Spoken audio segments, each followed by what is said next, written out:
All right. Good morning, everybody.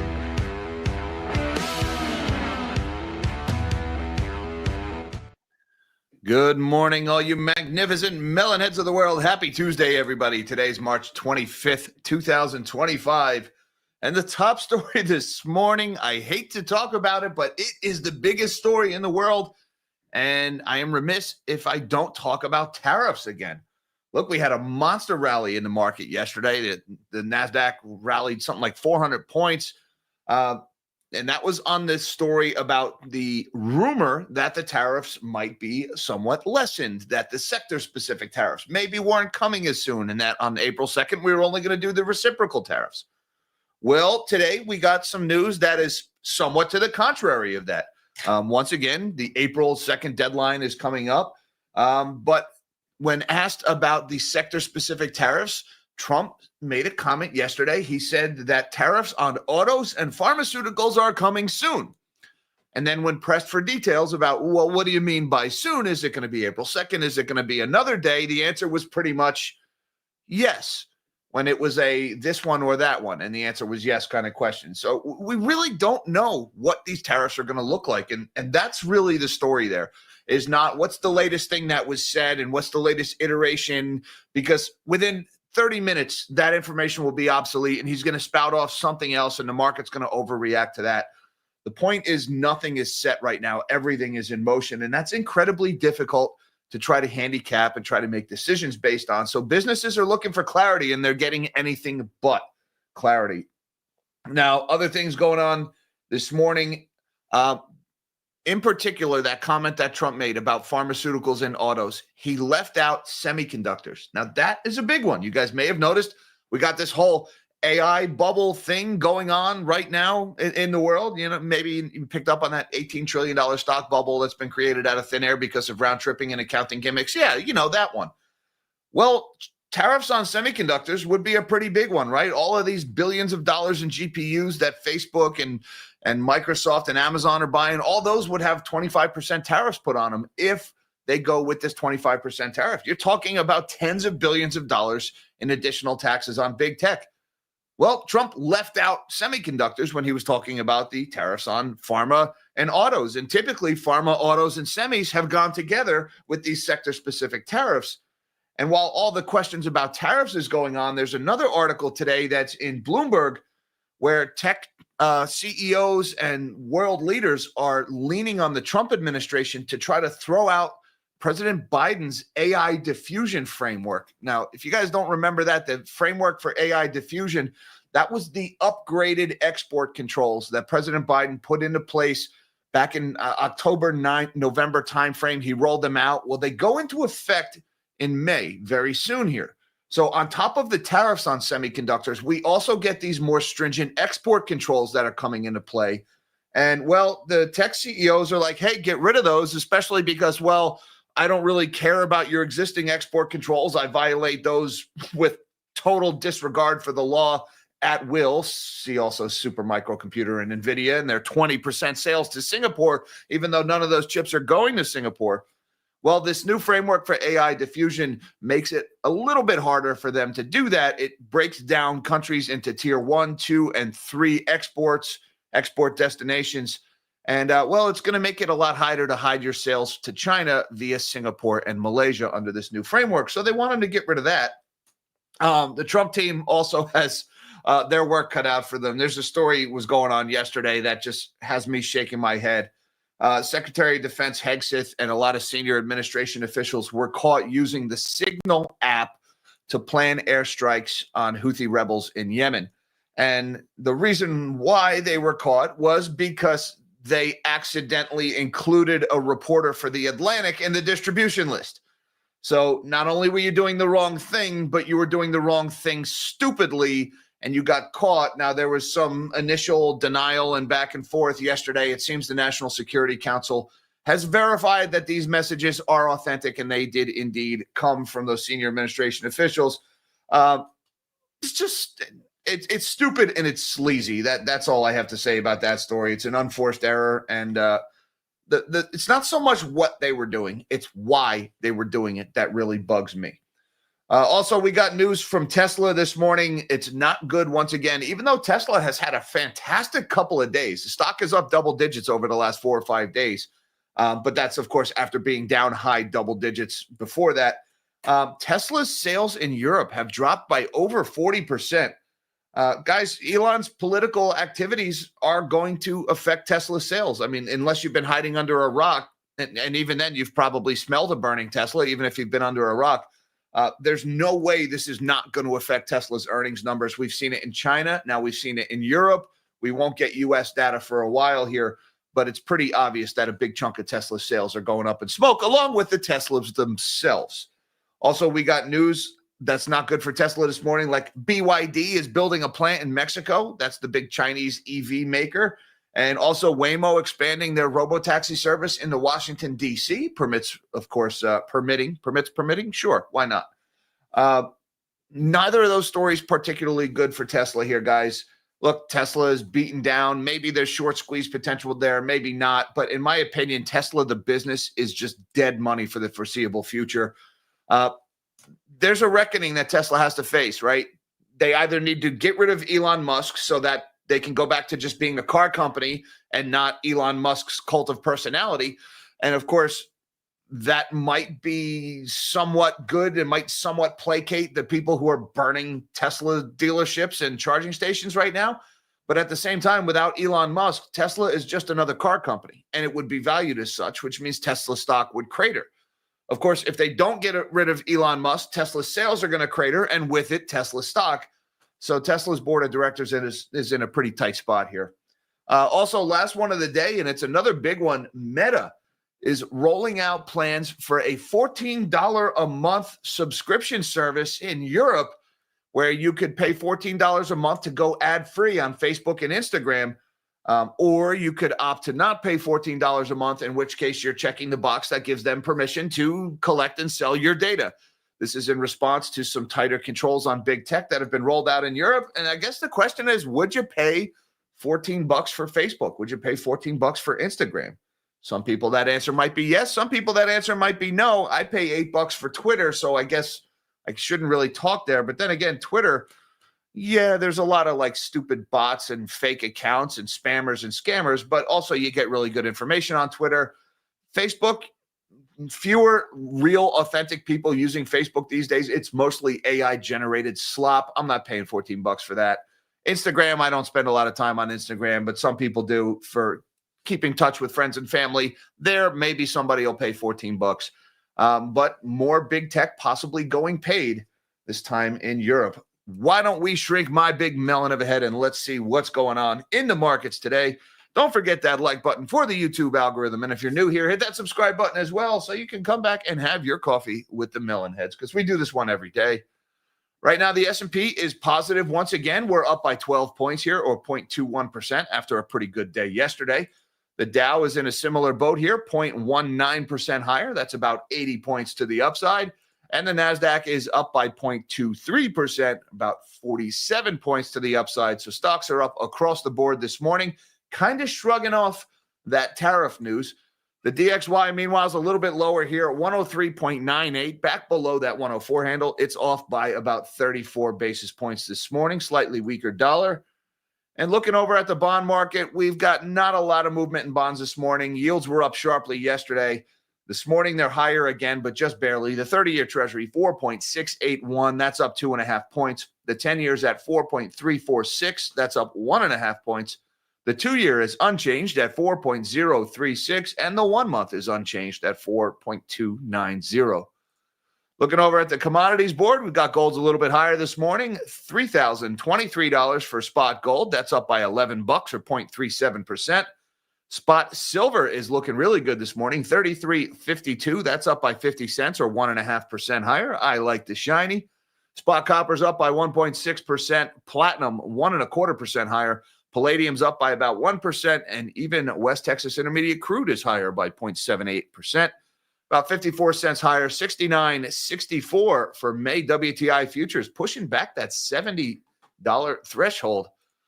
Looking over at Bitcoin, we're a little bit lower this morning, but not by much. Most of those gains from yesterday held, 87,351 for Bitcoin. We are back above the 200-day moving average. We'll keep an eye on that level right there. What I am looking for Bitcoin would be a bounce off that line and a move higher to confirm that we are now out of that sell-off. That being said here, if tech stocks were to reverse and start selling off again, I expect they would probably take Bitcoin down with it. So keep your eye on that 200-day moving average as always. All right, let's talk about this one here, guys. Again, this is a story. It changes by the day, so it's not really...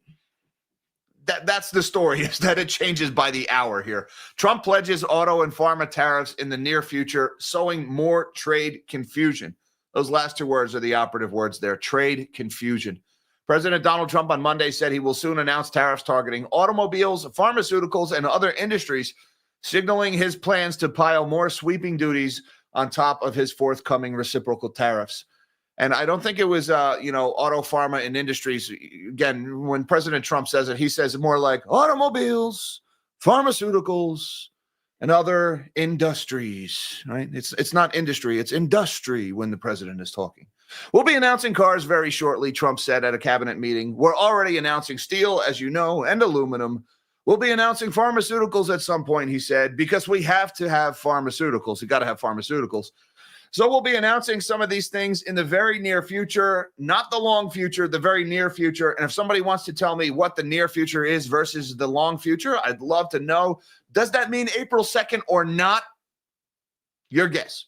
Trump at another White House event later Monday added that lumber and semiconductor industries to his list, saying tariffs on those two sectors would come down the road. Okay, so we've got April 2nd. We've got the near future, the long future, the very near future, and down the road. You guys keeping up with all this stuff?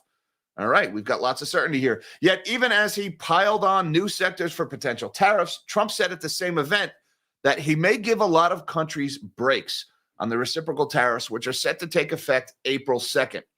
Now, that's another interesting take, that he may give countries breaks because it seems there is a lot of negotiation going on behind the scenes. For example, we got this one dated just this morning in Reuters. India eyes tariff cut on more than half of U.S. imports to shield its exports, some sources say. So apparently India is talking, and they have made an initial lowball offer, if you will. India is open to cut tariffs on more than half of U.S. imports worth $23 billion. In the first phase of a trade deal the two nations are negotiating, two government sources said that would be the biggest cut in a year, aimed at fending off reciprocal tariffs. In an internal analysis, New Delhi estimated such reciprocal tariffs would hit 87% of its total exports to the United States, worth about $66 billion. Two government sources with knowledge of the matter told Reuters, under the deal, India is open to reducing tariffs on 55% of U.S. goods it imports that are now subject to tariffs ranging from 5 to 30%, said both sources, who sought anonymity as they're not authorized to speak. All right, so India is saying, oh, please don't crucify our exports with tariffs. We'll give you back half of the tariffs on your stuff. Well, we'll see. Do they reach a deal? I guess the point is they're talking. To be honest with you, I think how about nobody puts tariffs on anybody is probably the best outcome here, but that is not on the table at the moment. At the very least, they're talking. Meanwhile, on a different front, not so much the tariffs, but this is an important story. Tech chiefs and foreign leaders urge Trump to rethink AI chip curbs. This is NVIDIA and Oracle are pushing for a full repeal of the AI diffusion rule. That way they can go ahead and continue violating export controls. Senior foreign officials and major tech companies are pushing the Trump administration to rethink the country's global semiconductor strategy as the U.S. prepares a controversial framework for controlling artificial intelligence development around the world. The so-called AI diffusion rule, which restricts the number of AI processors that can be exported to most nations, prompted an outcry from tech giants like NVIDIA after Biden officials unveiled it during their last week in office. U.S. allies such as Israel and Poland also have chafed at the rules, which they worry will threaten their supply of the precious chips or make their countries less attractive for AI investment. Now, a slew of governments and many companies are trying to persuade President Trump's team to loosen some of the regulations before the deadline for compliance arrives in less than 2 months. Administration officials are nowhere near a consensus on how to proceed, and it's still unclear which voices will carry the most weight in that debate. So these export controls are up for debate here. Now, this visual here kind of shows you the important thing. Under this export control, this AI diffusion framework, there are 3 tiers that countries fall into. The blue is your tier 1. Buy as many chips as you want. That's basically the US, Europe, Japan, and Australia. Tier 2 is more restrictive, where there's a quota. Only so many chips can be shipped to you in a year in those tier 2 countries. And then tier 3 is basically no shipments whatsoever. And, well, you may notice, I think Singapore is on that list. China, Hong Kong is on that list. Russia, a lot of countries in the Middle East and Africa. So this is the big thing that rolls out in May. It's already been rolled out. It goes into effect in May. NVIDIA wants it gone. Oracle wants it gone. A lot of countries want it gone. But right now, it's still on pace to be enacted at the end of May. Also, this is something we got to talk about, guys. This is just a shake your head moment. Trump administration is reviewing how its national security team sent war plans to a magazine editor. Well, I'll tell you how. They were using the Signal app, which is designed to circumvent FOIA requests, and they got caught doing it because they accidentally put a journalist on the distribution list. Freaking amateur hour is what this is. The White House said Monday it was reviewing how the editor-in-chief of The Atlantic magazine was accidentally added to a group text in which people who appeared to be members of President Trump's administration discussed plans to launch airstrikes against Houthi militants in Yemen. At this time, the message thread that was reported appears to be authentic, and we are reviewing how an inadvertent number was added to the chain, said National Security Council. The National Security Council said in a statement to NBC News. The statement came in response to an article published Monday by The Atlantic's Jeffrey Goldberg, a veteran national security and foreign affairs journalist. Goldberg reported he had been added to a group called Houthi PC Small Group on March 13th via Signal, an encrypted messaging service widely believed to be more secure than other commercial texting applications. Look, guys, potentially classified information being sent to a journalist, that's what's getting all the attention here, that they were disseminating classified information. Yeah, that's wrong, and they shouldn't have done that. But the point is why they were doing it. This is what bugs me the most. They were using Signal because Signal is encrypted and because Signal is a lot harder to track down. You can't file a Freedom of Information Act request for Signal messages, or if you do, it's hard to prove or disprove. The reason why these guys are using Signal is so you can't trace what they're doing. That is the problem, in my opinion, here. Yeah, also, besides being stupid about how you're planning an attack by using a third-party messaging app and accidentally notifying a journalist at the same time and potentially putting people in harm's way, we just need higher standards for leadership, guys. I said it during the last administration. I'm going to say it during this one. I mean, look, at the very least, this guy isn't in a hospital for 5 days before anybody even knows he's gone, and we didn't have a Secretary of Defense the whole time. I mean, I get it. I'm not saying the last guy was good, but whataboutism aside, this sucks. This just sucks. This is amateur hour. We need higher standards than this. That's all. I guess I'll just move on from that with all haste. All right, let's talk about Tesla now. Tesla extends dismal run in Europe with 40% drop in February. Tesla's sales fell for the 10th time in the last 12 months in Europe, where Elon Musk's politicking and a changeover of the car maker's most important product have been major hindrances. All right, so first of all, we got to talk about something important here. It fell for the 10th time in 12 months. Keep in mind that this story is taking place within the greater context of an EV bubble that is deflating. It's not really bursting, but EV sales, we overinvested in the space, and there are problems across the sector in EVs. That being said, that's not what's responsible for this story. You've got the context of the EV bubble deflating, but at the same time, Elon's political activities are clearly a factor here. The company registered 16,888 new cars in February, down 40% from a year ago. According to European Automobile Manufacturers Association, Tesla sales plunged 43% in the first 2 months of the year, deviating from the 31% rise in industry-wide EV registrations. So you got a couple things going on. BYD continues to eat Tesla's lunch. That has been happening all over the world, also in Europe. You've got other companies. There was an investing.com article that I also read this morning that said like BMW and a couple of other European manufacturers, their sales are now surpassing Tesla. Look, guys, it's pretty obvious Elon's political activities are taking a chunk out of Tesla's sales here. It's happening in China and it's happening in Europe. It's going to happen in the States. We just haven't heard it yet. That being said, Tesla stock is up again this morning, 1.8% higher ahead of the opening bell. Over the last 5 days, Tesla has now gained 17%. So it's definitely caught a nice bounce, although year to date, it's still 31% lower than the start of the year. So Tesla's still got some clawing back to do. That being said, there's a lot of bad news for Tesla here, guys. Like you got this one, BYD Mexico plant will create 10,000 jobs, executive says. We don't need to read too much into this, but, you know, this is right here on our doorstep. There aren't many BYD vehicles here in the States, but they're going to be making them in Mexico. That is going to displace some Tesla sales, not Tesla's biggest market, but still it shows what's going on around the world. And we got this one. Waymo plans a DC robotaxi service debut as U.S. plans new standards. Also, another one might take a chunk out of Tesla. Tesla's put a lot of eggs in that robotaxi basket. And, well, there's competition. This is Google's venture into the space. And it looks like the company said on Tuesday that pending approval, it will debut commercial autonomous ride-hailing service in the nation's capital in 2026. After being rolled out in Atlanta and Miami later this year, Waymo currently operates in San Francisco and parts of Los Angeles, Phoenix, Austin, and Silicon Valley. Guys, robotaxis are coming. I'm going to have to go back and watch Total Recall and the Johnny Cab scene. Anyways, that being said, let's talk about another Mag 7 name that might be in trouble here. Meta plans to charge $14 a month for ad-free Instagram or Facebook. And I just can't imagine paying $14 a month for Facebook. But that's besides the fact that things are changing over in Europe. Would people pay nearly $14 a month to use Instagram on their phones without ads? How about nearly $17 a month for Instagram plus Facebook, but on desktop?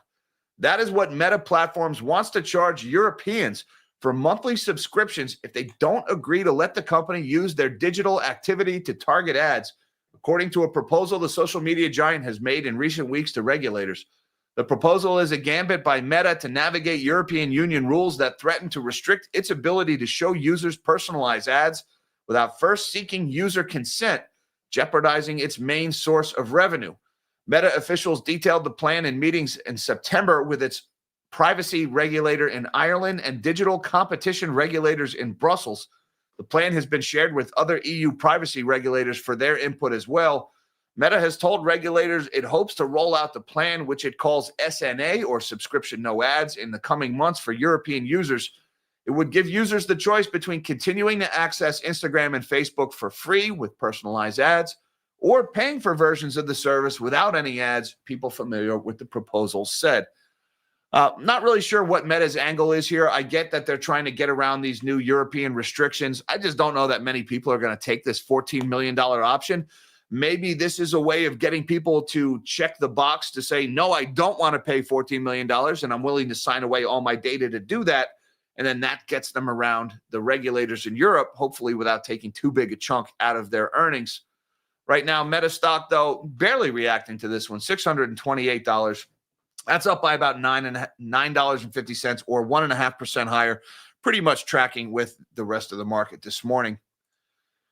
And last but not least, let's talk about this one here, because I know we got some uranium bulls on this channel. The boom in uranium stocks fizzles as Ukraine ceasefire talks build. Now, uranium has had one hell of a run over the last year and a half or so, but over the last few months, not so much. Once booming uranium stocks have been veering toward bust mode to start 2025.